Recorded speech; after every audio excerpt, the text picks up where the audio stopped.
Bismillahirrahmanirrahim. Assalamualaikum warahmatullahi wabarakatuh. Halo teman-teman, jumpa lagi bersama saya Ade Islamiyah. Jadi di channel ini saya membahas tentang kisah-kisah inspirasi, motivasi, edukasi, di mana kisah tersebut merupakan pengalaman pribadi saya ataupun pengalaman yang telah dialami oleh orang lain. Tujuan saya semoga dari kisah-kisah yang saya sampaikan, teman-temanku sekalian bisa mengambil hal baik dan juga bisa bermanfaat bagi diri teman-teman semua. Oh ya, bagaimana kabarnya hari ini?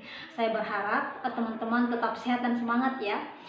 Pun kalau misalnya ada di antara teman-teman sekalian yang sakit, semoga segera disembuhkan. Oh ya, tanpa berlama-lama lagi, jadi seperti di judul video ini, di sini saya akan menceritakan tentang kisah lika-liku perjalanan saya dalam mendaftar CPNS di Maluku Utara. Jadi kisahnya itu bermula ketika di tahun 2018, saya dengan modal nekat mendaftar CPNS di Maluku Utara. Saya mendaftar waktu itu teman-teman tanpa tahu menahu tentang Maluku Utara itu seperti apa, dan juga saya tidak memiliki teman ataupun keluarga di sana. Nah, beberapa hari menjelang pelaksanaan tes, karena kita diwajibkan untuk datang langsung ke Maluku Utara, saya mulai terpikir, saya ke Maluku Utara menginap di rumah siapa? Karena sama sekali tidak memiliki kenalan. Akhirnya keponakan saya memberikan informasi kalau temannya itu teman sekolahnya memiliki keluarga yang mengajar di Maluku Utara, tepatnya di Halmahera Barat. Jadi beliau itu seorang bapak guru. Nah, bapak guru ini tentunya memiliki kepala sekolah, dan bapak kepala sekolah ini tinggalnya di kota Ternate. Jadilah diinformasikan kepada beliau akan keinginan saya untuk berangkat ke Maluku Utara dan membutuhkan tempat tinggal.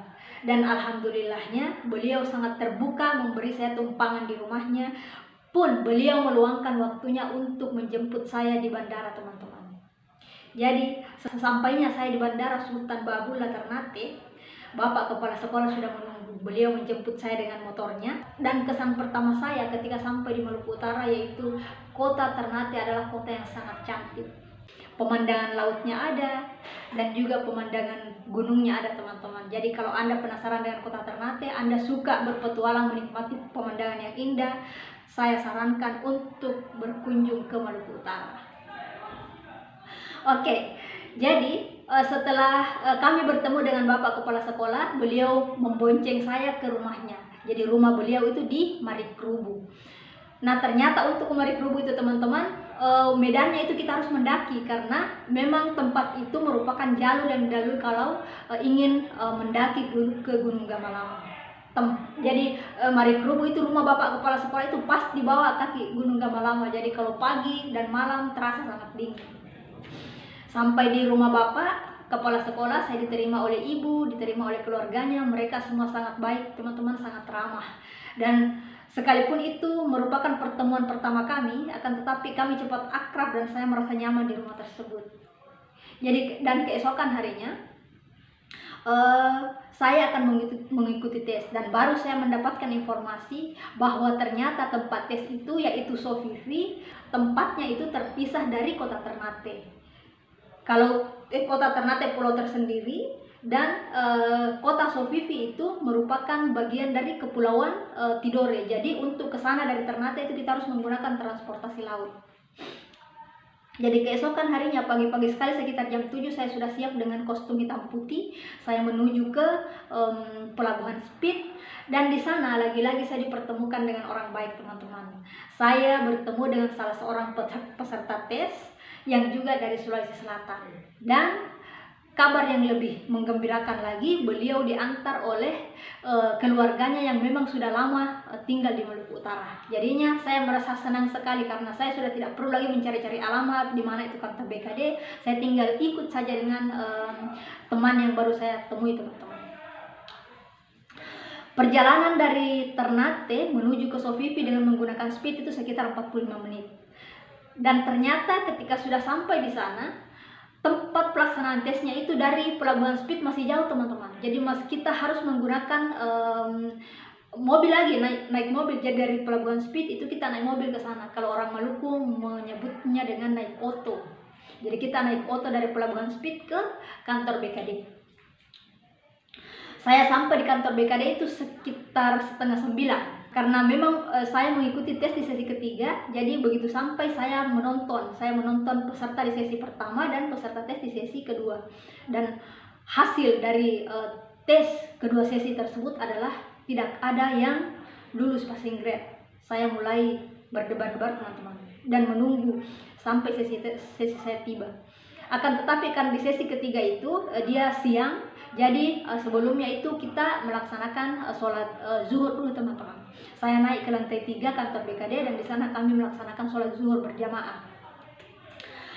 Di sujud terakhir pada sholat saya berdoa seperti ini pada Allah teman-teman. Saya bilang seperti ini, ya Allah, saat ini saya berada di kampung orang yang sangat jauh dari kampung saya.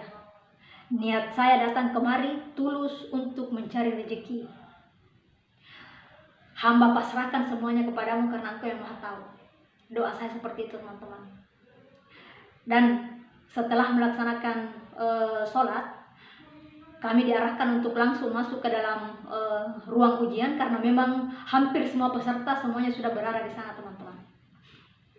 Sebelumnya itu, sebelum masuk kita harus membuka sepatu dan juga perhiasan-perhiasan itu tidak diperbolehkan untuk kita gunakan teman-teman, jadi dilepas semua. Singkat cerita, masuklah saya ke dalam ruangan.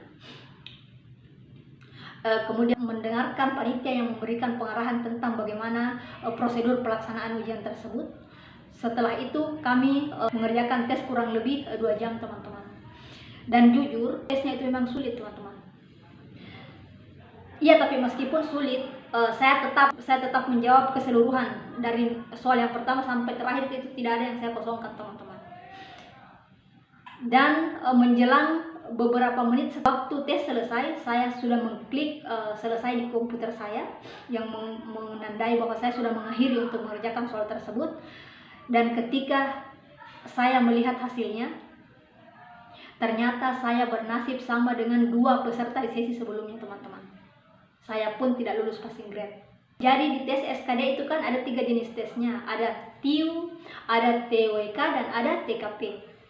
Dan nilai saya yang mencapai passing grade itu hanya di tes wawasan kebangsaan teman-teman. 2 jenis tes yang lainnya tidak mencapai passing grade. Ya, artinya saya tidak lulus tes pertama atau tes SKD. Nah, perasaan saya waktu itu campur aduk teman-teman. Saya merasa sangat berat untuk meninggalkan ruangan tes tersebut. Akan tetapi saya memaksakan diri karena tidak ada yang bisa mensupport, tidak ada teman, saya betul-betul datang ke sana sendirian. Jadi saya harus menguatkan diri saya sendiri teman-teman. Ya, dengan sekalipun dengan perasaan yang sangat berat, saya melangkah keluar, saya meninggalkan ruangan ujian, dan di depan tempat penyimpanan sepatu itu saya terduduk dengan lemas. Dan yang ada di pikiran saya waktu itu, saya berkata seperti ini, ya Allah, saya sudah jauh-jauh meninggalkan keluarga saya, dan hasilnya saya tidak lulus. Setelah itu saya keluar dari kantor BKD dan saya kembali bertemu dengan teman yang tadi sama-sama dari Sulawesi Selatan. Dia juga tidak lulus, nilainya juga tidak mencapai passing grade. Sebelum saya naik mobil untuk kembali menuju ke Pelabuhan Speed, kakak saya menelpon dan bertanya bagaimana pelaksanaan tesnya, dan saya menjawab saya tidak lulus, dan langsung menjawab, langsung merespon, langsung memotivasi saya, tidak apa-apa, harus tetap semangat, mungkin belum rezekinya di situ.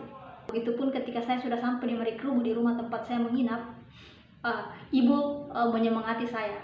Beliau berkata, ya seperti itulah yang namanya jalan hidup.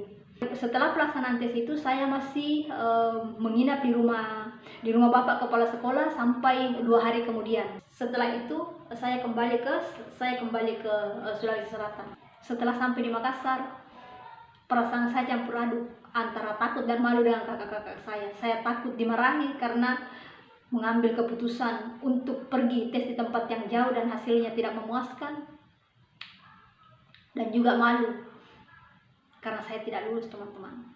Akan tetapi ya, saya menghadapi semua itu. Pesan yang akan saya sampaikan kepada teman-teman dari kisah ini adalah kita harus berani keluar dari zona nyaman teman-teman. ketika kita sudah melakukan hal yang sama berulang-ulang kali, namun hasilnya belum terlihat, ya harus berani untuk membuka hati, membuka mata, membuka pikiran kita untuk mencari jalan yang lain, teman-teman. Saya tahu, saya paham bahwa di sana tantangannya pasti lebih berat. Akan tetapi kita juga harus sadar bahwa rezeki itu harus dijemput, teman-teman. Harus dijemput dengan usaha dan doa. Oke, saya pikir cukup sekian untuk kisah kali ini. Jadi kisah ini masih berlanjut di part 2-nya nanti, teman-temannya, karena kalau misalnya saya menjelaskan satu kali di sini dia akan durasinya terlalu panjang, nanti teman-teman bosan menonton. Saya berharap siapapun Anda yang menonton video ini, semoga dari kisah yang barusan saya sampaikan ada hal baik yang bisa Anda ambil, bisa bermanfaat bagi Anda semua, teman-teman. Dimanapun Anda berada, tetap semangat. Oke, terima kasih telah menonton video saya. Assalamualaikum warahmatullahi wabarakatuh dan goodbye.